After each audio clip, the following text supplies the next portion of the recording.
Hey everybody, Jake here. Today what we're going to do is we're going to replace the sink faucet cartridge in this Price Pfister unit right here. And if you notice, what ends up happening is when I turn the water on, that's the cold, we have a good amount of water pressure, but when we swing this over to the hot side, it comes in very slow. There's not a lot of pressure, and also the water really doesn't get that hot on this side. So again, what we're going to do is we're going to change it and show you how to do it. By the way, guys, if you've not subscribed, please subscribe. We got a lot of great videos coming up ahead. Alright, so the very first thing you're going to do so you don't have a major flood on your hands is we're going to turn the water off. And you're going to have at least two valves here. In this case, we have a hot water valve and a cold water valve. This is the cold. Cold's on the right. You're going to turn it clockwise. And we're going to turn this one to the right also, clockwise. And you know what? You probably don't have to mess with this. This is for the refrigerator, and this is going to be for the dishwasher. But just make sure you track the proper valves down so you don't leave the wrong valve open. Now, once these valves are nice and closed, you're going to come back up on top. Before we do anything else, we're going to make sure there's no water coming out of this faucet. And you can see it's a little drip, but I'm not too worried about that. That just means the valve's not holding perfectly. But see, water's off. Now we can get started. Okay, so once you have the water turned off, you're going to notice that there's a little plastic cap, and you're going to have to pop that off. I suggest using a tiny little screwdriver. Make sure that you have something in here to stop anything that might fall into your drain. Now, once you have that little cap off, you're going to have to grab a Allen key, and the specific size is 5/64, and it might vary depending on which actual faucet you have, but this is a 5/64, and you're going to put the Allen key in there, and you're going to unscrew the screw, and you're going to pop that little cap right off. Now we're getting someplace. Once you have that off, you're going to use your hand, and you're going to unscrew this top ring just like this. And since your water is off right now, you have nothing to worry about. You can take the cartridge out. Now, once you have that top part off, you're going to probably need a pair of pliers on the top of the cartridge, and you're going to carefully remove it.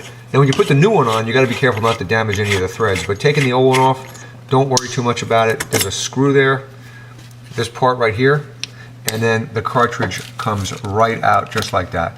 Now, here's the replacement part. Now, just so you guys know, I called up Price Pfister and I told them what's going on. They asked for a photograph of the actual faucet that I have, and they sent this part out to me for free.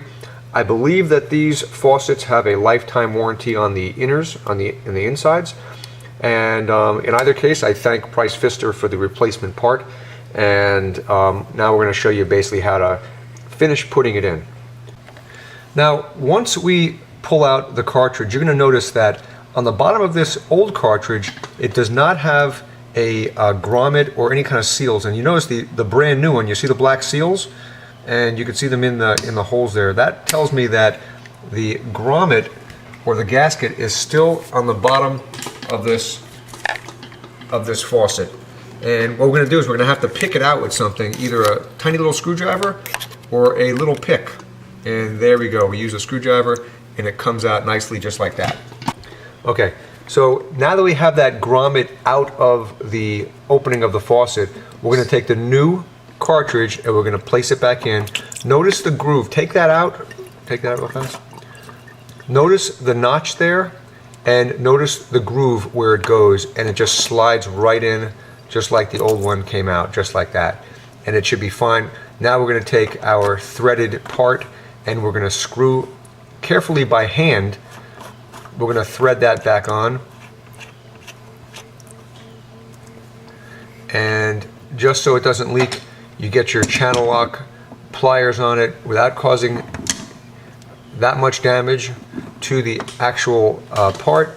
You're going to screw that down a little bit until it seats. Now, just to make sure we don't have any leaks, we're going to go ahead and test it so it doesn't leak by turning the water back on And if it was leaking, you'd have water gushing from this faucet here, and it would be spraying out or gushing all over the place, and it's not.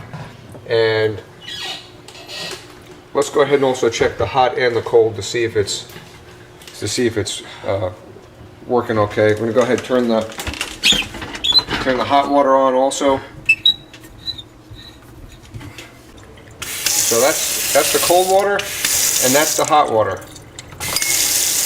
And the hot water is full pressure also, and looks like we repaired it. So the next thing we're going to do is we're going to make sure we put the parts back together. You're going to take that little ring, you're going to hand tighten it back on, and there is the lever. Put the lever on the same exact way that it came off, and now you're going to take your Allen key and you're going to tighten that set screw back in there. Once that's tight, then you just take your little cap, pop it back in, and you've completed the job.